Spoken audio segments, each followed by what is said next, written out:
Hi, I'm Jeff Fromm. I'm a partner at Barkley and author of The Purpose Advantage. And during the crisis, we're talking to experts one day at a time, one question at a time. And with me today is the founder and CEO of Liquid Death, Mike Cessario. Welcome, Mike, from California.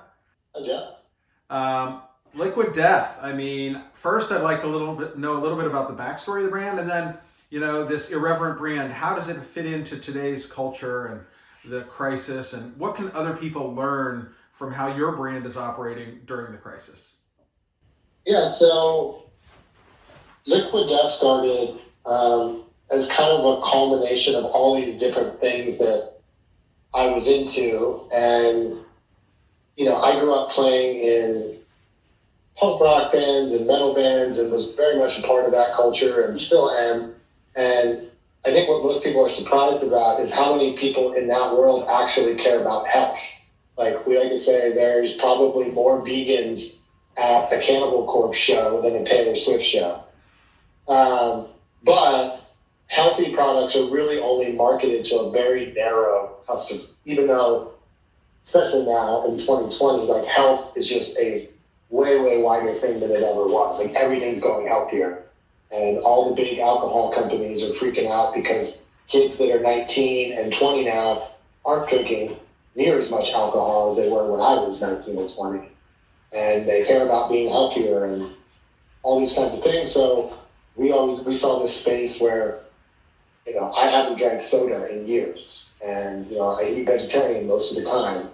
But there's no healthy brands that market to this world that I've been a part of. It's always energy drinks, it's soda, it's beer, it's candy, it's fast food. It's all junk food that kind of markets to that action sports, punk rock and roll, kind of more male-focused kind of consumer.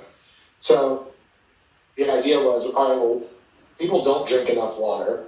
How do we make a water brand that makes more different kinds of people want to drink water more often? Like just make water fun.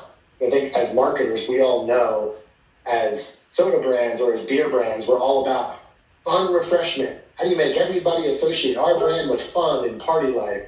But nobody does that with healthy things. Like healthy things are done, in a more responsible tone. This is what you should do. You could look better one day if you do this.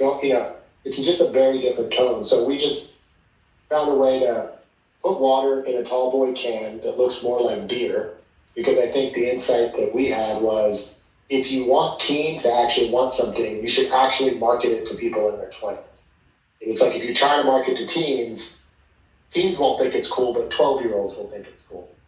So we wanted this thing to feel like it's adult water and put it in a way where if someone doesn't drink alcohol, for whatever reason, whether you're taking a break or you're a designated driver or you're sober, it feels way cooler to walk around with a Liquid Death at a bar or a festival at a concert than it does like a glass of water or an Aquafina.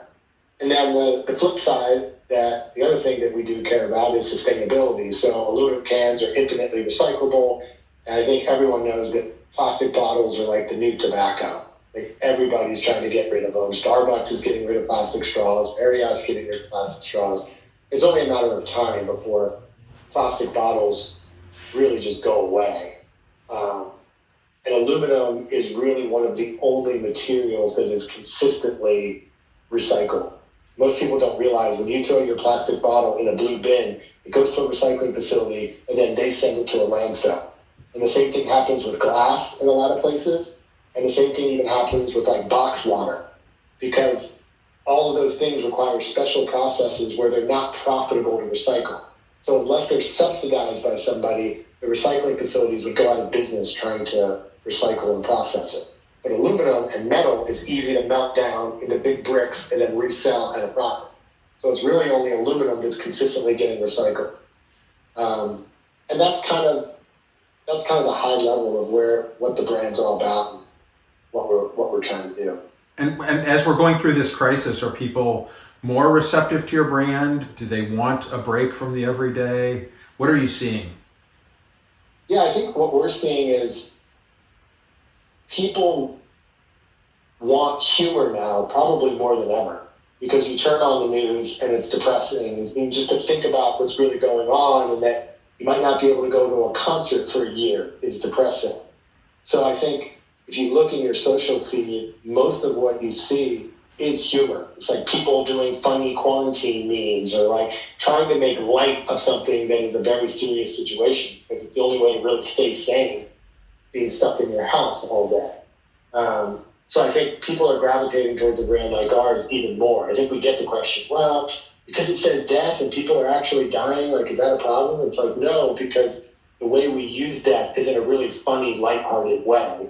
And people are really kind of gravitating towards that right now. We're seeing more people sharing photos of our cans and stuff during quarantine because they want to put something funny and entertaining in the feed for their friends and family, because they don't want to put more, depressing stuff in there. There's plenty of that on the news everywhere you look. So I think, coupled with the fact that water's, something that people want right now, bottled water, and the fact that ours is actually fun and exciting, it just kind of, we got lucky really that right now is sort of, a really good time for our brand.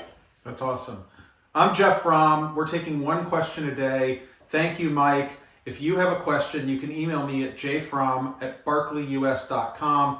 Stay healthy and get yourself some liquid death, everyone. Put a little fun into your day.